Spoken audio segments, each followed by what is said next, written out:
সত্য 2018, 2024 সালের মতো আরেকটি নীল নকশার নির্বাচন বাংলাদেশে হোক আপনারা কি চান?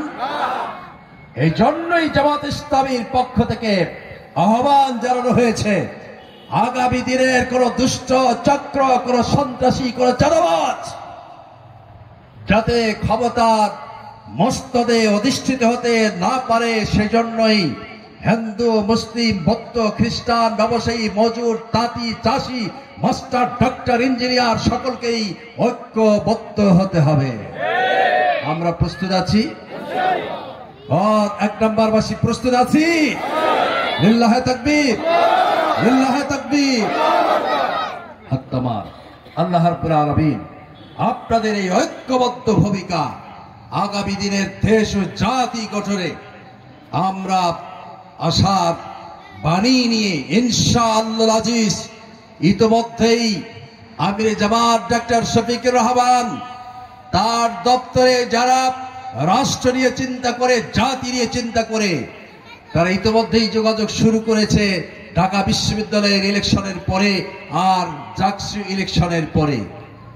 তার মানে ঢাকা বিশ্ববিদ্যালয়ের ছাত্র সংসদ আর জাহাঙ্গীরনগর বিশ্ববিদ্যালয়ের ছাত্র সংসদ, এই দুটি বিশ্ববিদ্যালয়ে বাংলাদেশ ইসলামী ছাত্র শিবির নিরঙ্কুশ ভাবে তারা জয়লাভ করেছে।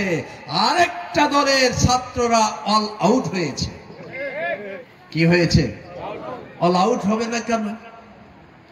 5 তারিখ পরিবর্তনের পরে বাংলাদেশ ইসলামী ছাত্র শিবির ছেলেদের খোঁজ খবর রেখেছে, ছাত্রীদের খোঁজ খবর রেখেছে, তাদের আবাসন ঠিক আছে কিনা, স্যানিটেশনের ব্যবস্থাপনা আছে কিনা, পাকা ঘরে কিনা, সেখানে বিদ্যুৎ ব্যবস্থাপনা সুন্দর কিনা, সকল দিক থেকে বাংলাদেশ ইসলামী ছাত্র শিবির তাদের পিছনে আগে থেকেই লক্ষ লক্ষ টাকা খরচ করেছে। সেজন্য আর একটি দলের তারা এগুলোর পরিবর্তে চাঁদাবাজি করেছে, সন্ত্রাসী কায়দায় সন্ত্রস্ত করেছে ছাত্রছাত্রীদেরকে। সংগ্রামী বন্ধুগণ, ঢাকা বিশ্ববিদ্যালয়ে হেরে দেওয়ার পরে জাহাঙ্গীরনগর বিশ্ববিদ্যালয় যাতে তাদের ছাত্র সংসদ জিততে পারে, আমরা দেখেছি জুম বৈঠক পর্যন্ত শীর্ষ নেতৃবৃন্দ করেছে এবং নির্বাচনের আগের রাতে জাহাঙ্গীরনগর বিশ্ববিদ্যালয়ের প্রশাসনিক কর্মকর্তাদের সাথে যোগাযোগ করেছে।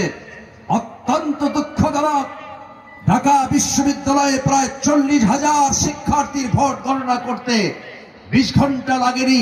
জাহাঙ্গীরনগর বিশ্ববিদ্যালয়ে মাত্র 12,000 ছাত্রছাত্রী ভোট গণতে 40 ঘন্টা লেগেছে, যার কারণে একজন শিক্ষিকা তিনি ইন্তেকাল করেছেন। সংগ্রামী বন্ধুগণ, আমরা আহ্বান জানাতে চাই, আসুন ভেদাভেদ ভুলে যাই। একটি দল আরেকটি দলের সমালোচনা করে দেশের উন্নতি হবে না, বরং বাংলাদেশকে আগামী দিনে রোল মডেল এবং উন্নয়নের মহাসড়কে যদি আমরা এটাকে পরিচালিত করতে চাই, তাহলে দল মত নির্বিশেষে সকলে মিলে এমন একটি সুন্দর বাংলাদেশ গড়ার প্রত্যয় নিয়ে কাজ করতে হবে, যাতে করে আগামী নির্বাচনে কোনো অশান্তি সৃষ্টি করা যাবে না, মারামারি করা যাবে না, কাটাকাটি দাঙ্গা সন্ত্রাস সৃষ্টি করা যাবে না, ব্যালট পেপার ছিনতাই করা যাবে না। এমন একটি সুন্দর বাংলাদেশ হবে যে বাংলাদেশে হিন্দু সম্প্রদায়ের একজন গরিব ভাইয়ের সন্তান, সুন্দরী রূপসী নারী, তার শীত কেটে দুষ্ট চক্র তার মর্যাদা হারি করতে না পারে।